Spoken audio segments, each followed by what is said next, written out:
여러분, 저는 무슨 어려운 법리를 말한 적 없습니다.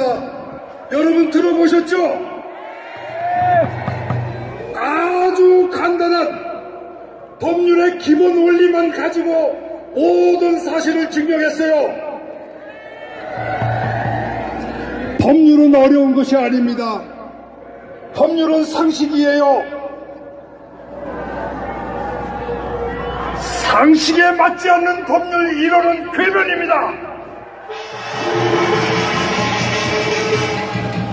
아무리 법률 공부 많이 하고 아무리 판검사 오래 생활해도 상식이 없는 사람은 법률을 모르는 겁니다.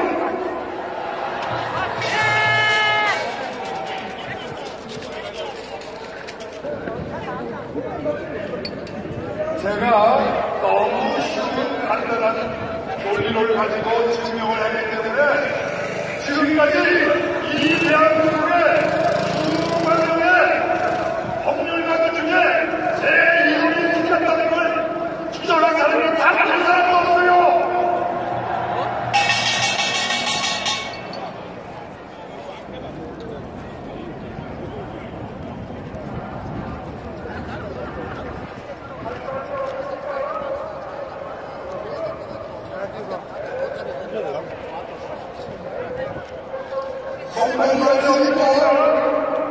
저도 제 150분에 걸친 제 말에 내용을 다 덮어놓고 말꼬투리를 몇 마디 잡아서 저를 난동을 선동하며 법원을 위협하는 늙고 당뇨병에 걸린 막말 변호사라고 매도합니다. 여러분, 늙고 병드는 게 무슨 죄입니까? 하나님이 인간을 그렇게 만드시지 않았습니까? 촛불 집회 사람들은 늙지도 아프지도 않을 겁니까? 헌법이 정한 헌법재판의 정원 9명, 이 법관 숫자도 안 채우고 법정 재판 기간 180일에 반도 안 지났는데 3월 13일까지는 무조건 끝내야 한다고 대통령에게 국회의 졸속한 탄핵 소추를 입증할 기회도 주지 않고 막무가내로 심리를 종결하는 이 오만한 법관들에게 우리 주권자 국민들이 무조건 승복합니다. 당신의 말씀이 법이니까요. 무고한 대통령이지만 검찰이 잡아서 교도소에 보내도록 가만히 지켜보고만 있겠습니다. 이렇게 말해야 법을 지키는 선량한 국민이란 말입니까? 저는 아니라고 생각합니다.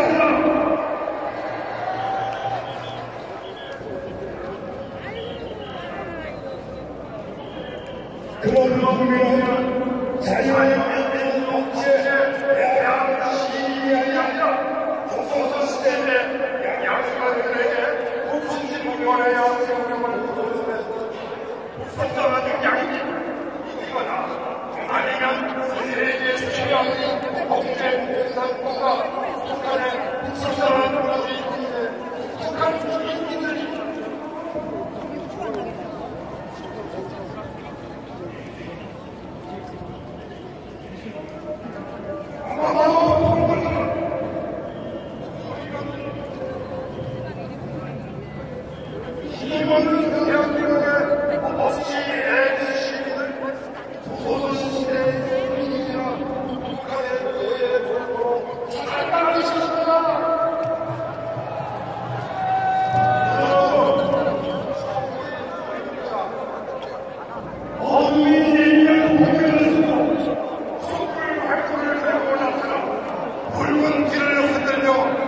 박근혜 대통령과 대한민국을 정부하는 어느 나라도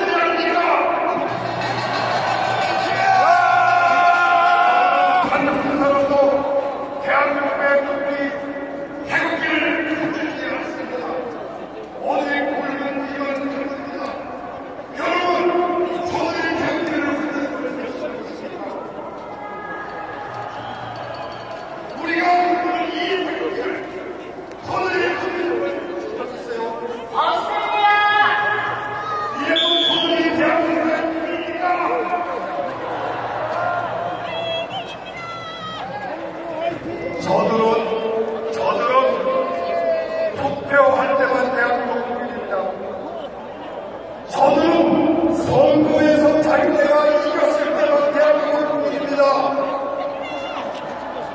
저는 대한민국 예산 따먹을 때만 대한민국 국민입니다.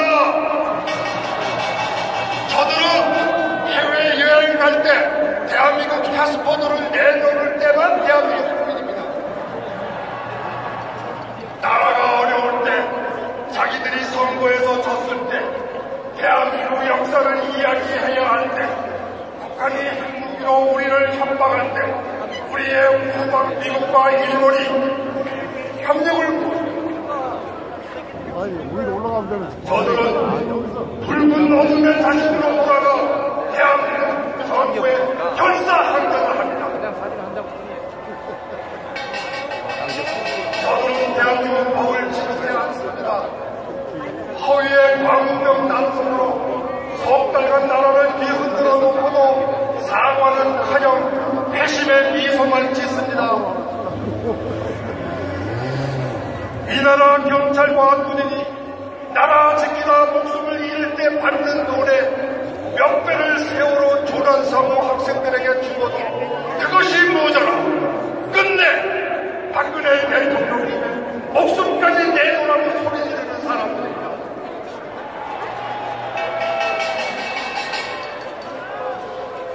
법치와 애국 시민 여러분, 저들은 국민이 뽑은 박근혜 대통령님을 대통령으로 인정하지 않습니다. 저들은 우리 택기 애국 시민들을 같은 나라의 국민으로 생각하지 않습니다.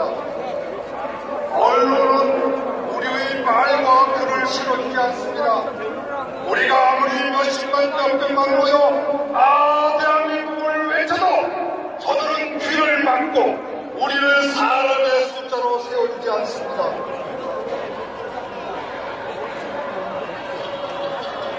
촛불만 민심이라며 촛불의 말과 글만 실어줍니다. 국회는 촛불만 민심이라며 저들의 말만 듣습니다. 검찰은 촛불이 아니라고 아무 죄도 없는 애국 기업가 이재용 삼성 부회장을 붙잡아 감옥에 쳐넣고 허위 자백을 강요합니다.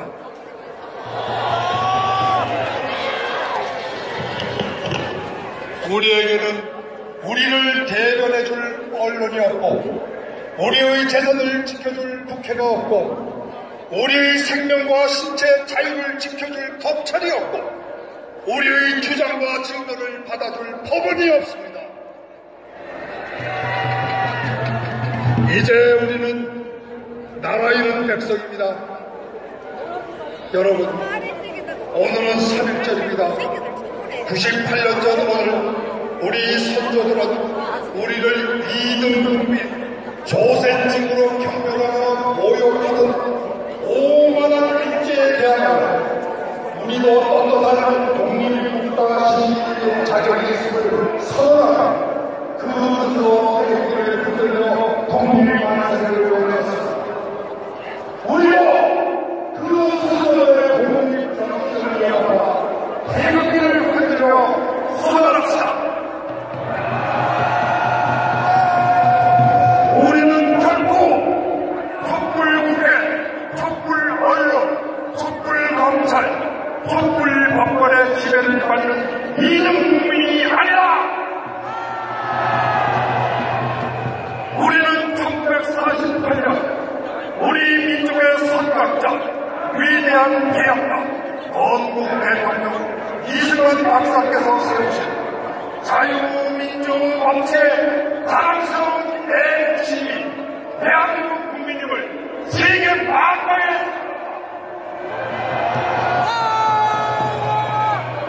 사랑하는 법치의 주신 여러분, 박근혜 대통령이 육패 생활에서 벗어나 우리를 갖고 돌아오신 그날까지 아니 더 나아가 이 광장에 이승만 건국 대통령의 동상이 운동 세워지고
제가 이러한 약속 실천 약속을 해야하는 신뢰할 수 있는 삶을 성기고 생각하는데 가장 기본적인 것은 얼마나 큰 필요하고 약속을 했고 그것을 지키기 위해 어떠한 노력이 필요할 것이라고 생각했습니다.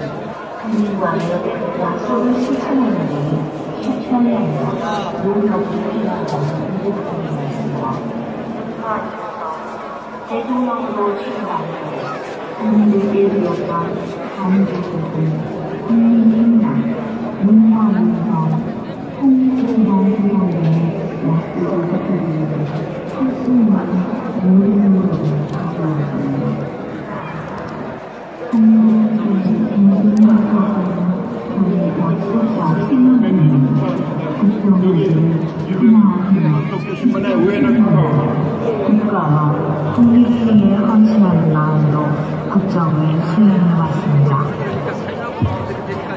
어려운 국제 여건에서도 우리 기업들의 활력을 되찾아주기는 과감하게 기술을 풀고 엄청난 투자를 해왔으며 북한의 위협과 주변국들의 갈등 속에서도 대한민국의 안보를 지키고 국익을 국제화하기 위해 밤낮 없이 노력을 해왔습니다.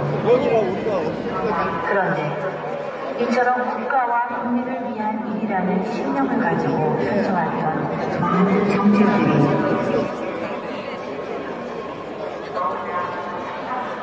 오해와 의혹에 휩싸여 모두 부정한 것처럼 결식되는 지금의 현실은 상당하고 안타깝구나. 저는 정치인의 여정에서 단 한 번도 부정과 오해에 연루된 적이 없었고 주변의 누구에도 아는 적이 있습니다. 그보다 뭔가 이 세상에도 구체적인 사실을 없지만 저희 인간에서 충분히 말씀드립니다. 또한 최종적으로 탄핵 심판의 기초자 대한민국의 대통령으로서 탄핵 심판의 마지막 결론기를 맞아 소추 사유에 대한 저의 생각을 말씀드립니다. 대표로서 주주의 먼저 통일주권자의 발단의 최순실과 정의에 그리고 그로부터 파생된 공무상 비밀누설 국정농단 의혹에 대하여 말씀드리겠습니다. 저는 여러분도 잘 아시듯이 어렵고 아픈 시절을 보내면서 많은 사람들이 등을 돌리는 아픔을 겪었었습니다. 최순실은 이런 주입이 과거 오랫동안 가족들이 있으면 챙겨줄 옷까지 생필품 등 소소한 것들을 도와주었던 사람이었습니다. 저는 18대 대통령 선거 등을 치르면서 전국의 수많은 국민들에게 저의 메시지를 전달했습니다. 각종 연설의 중요한 포인트는 보좌진과 의논하여 작성을 하였지만 때로는 전문적인 용어나 표현으로 인해 일반 국민들의 입장에서는 말하는 사람의 진심이 제대로 전달되지 않는 경우도 가끔 경험을 하였습니다. 그러한 경우 저는 국민들이 들었을 때 이해하기 쉽고 공감할 수 있는 표현에 대해 최순실의 의견이 때로 물어본 적이 있었고 쉬운 표현에 대한 조언을 듣기도 하였습니다. 그동안 최순실은 제 주변에 있었지만 그 어떤 사실을 내비치거나 부정한 일에 연루된 적이 없었고 이로 인해 제가 최순실에 대하여 믿음을 가졌던 것인데 돌이켜 생각해보면 저의 그러한 믿음을 경계했어야 했는데 늦은 후회가 됩니다. 하지만 제가 최순실에게 국가의 정책사항이나 인사, 외교와 관련된 수많은 문건들을 전달해주고 최순실이 국정에 개입하여 농단할 수 있도록 하였다는 주장은 전혀 사실이 아닙니다. 정부의 강요나 공공기관장 등의 인선의 경우 여러 경로를 통해 적임자를 추천하다가 세계적으로 엄격한 높은 결정을 거쳐 이사회수의 후보자로 앞서고 이 후보자들께서 적임자를 최종적으로 당정을 하였습니다. 무엇보다 인사에 대한 최종적인 결정권자는 대통령이고 그 책임 역시 대통령을 모십니다. 떠오르는 분처럼 어떠한 개인은 일부 공직자 중 최순실이 추천한 인물이 임명되었다는 이야기가 있습니다. 저는 최순실로부터 공직자를 추천받아 임명한 사실이 없습니다. 그 어떤 분이 개인적인 정당을 받아 임명한 사실이 없습니다. 또한 공무원에 대한 임명권에서 대통령의 시사를 성실히 수행하는 이러한 제어의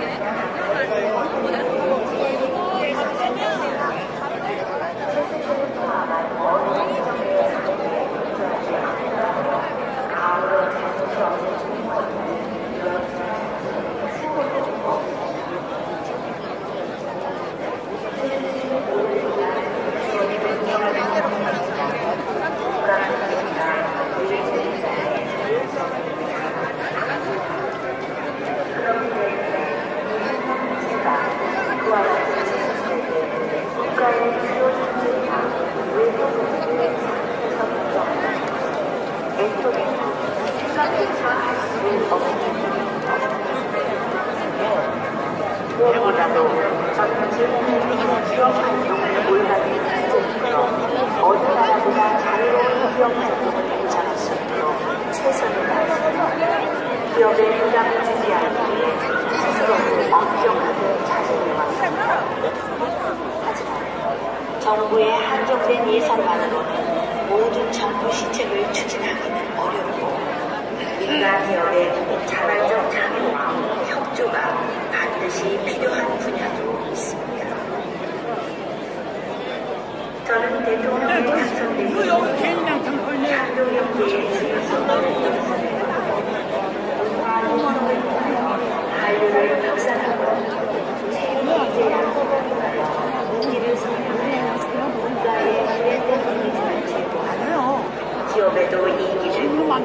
일요일에 일자리도 창출되어 경제에 도움이 되리라고 생각했습니다. 특히 세계 경제가 제조업 성장의 한계에 부딪힌 현 시점에서 문화는 미래의 대한민국을 지탱해줄 중요한 고부가가치의 삶이다. 한 나라의 정신이자 소프트웨어라고 생각을 했고, 그래서 문화와 체육 분야의 성장을 위해 기업들의 투자를 늘 강조해왔습니다. 기업인들도 한류가 세계에 널리 전파되면 기업의 해외 진출이나 사업에 저의 정책 방향을 공감해주셨고, 그래서 저는 전경련 주도로 문화재단과 체육재단이 만들어진다는 소식을 관련 수석으로부터 처음 들었을 때 기업들이 저와 뜻에 공감을 한다는 생각에 고마움을 느꼈고, 정부가 도와줄 수 있는 부분이 있으면 적극적으로 도와주라고 지시를 하려고 싶습니다. 그렇게 좋은 뜻을 모아서 재단들의 성의와 제가 믿었던 사람의 잘못으로 이에 적극 참여한 우리나라 유수의 기업 관계자들이 검찰과 특검에 소환되어 장시간 조사를 받고, 급기야는 국가경제를 위해 노력해오던 글로벌 기업의 부회장, 뇌물공유죄 등으로 구속까지 되는 것을 보면서 너무나 가슴이 아팠습니다. 대통령으로서 국가경제를 위해 세계를 상대로 열심히 싸우고 있는 우리 기업들을 도와주지는 못할 망정 비난과 질시의 대상으로 추락하게 하고, 기업들이 이익을 사회에 환원하고 국가 발전에 공헌한다는 차원에서 공적 목적의 재단 법인에 기부한 것을 뇌물을 제공하는 것으로 오해받게 만든 점은 너무 안타깝습니다. 저는 그간 누누이 말씀드린 것처럼 공직에 있는 동안은 저 자신을 철저하게 관리하여 어떠한 구설도 받지 않으려 노력해왔으며, 삼성그룹의 이재용 부회장은 물론 어떤 기업인들로부터도 국민연금이든 뭐든 부정한 청탁을 받거나 이를 들어준 바가 없고, 또한 그와 관련해서 어떠한 불법적인 이익도 얻은 사실이 없습니다. 대통령이 특정 중소기업의 납품이나 수주를 도왔다거나 사기업의 인사에 관여했다는 의혹에 대하여 말씀드리겠습니다. 저는 20대 초반 어머니를 아버지를 도와 퍼스트레이디 역할을 했으며, 통화를 들고 다른 부서들이 잘 처리하고 있는지를 일일이 확인해야만 마무리가 있으며, 영세한 기업이나 어렵고 소외된 계층의 어려움을 조금이라도 들어주는 것이 국가 발전에 이바지하는 것이라고 생각합니다.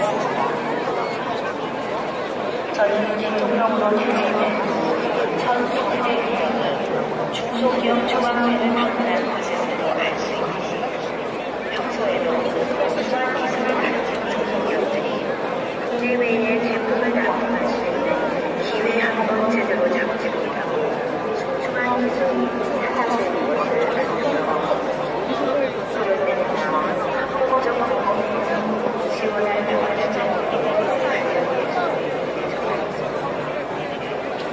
대통령이 귀찮아하지 않고 우수한 중소기업들의 애로사항을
명령하는 대상으로 최순실이 이와 관련하여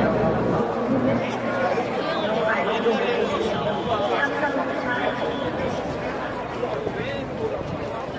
상상적인 사회에 관여하다는 사람에 있어서 제가 사정하겠다는 상황이 전혀 알고 못합니다. 제가 생각해서 너희들이 분명 우리는 다양한 기회를 찾지 못하고 있다고 하며 노력을 펼친 기회를 가져가지고 이야기했던 것이고 특정 지역의 특정 지역의 시험을 진행하고 있습니다.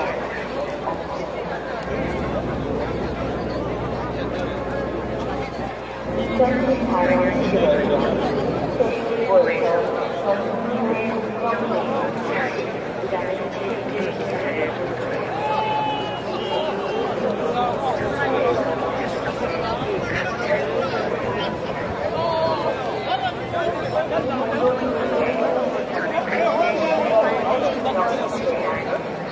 청와대에서 기초적인 사실을 확인하지 않은 채 외부로 공공을 유출하게 되는 인물이라는 주소에 발언한 사실이 있습니다. 이는 당시 청와대의 비밀 문건이 외부로 유출되어 보도되는 상황이 발생한다는 것은 공직기강 차원에서 큰 문제라는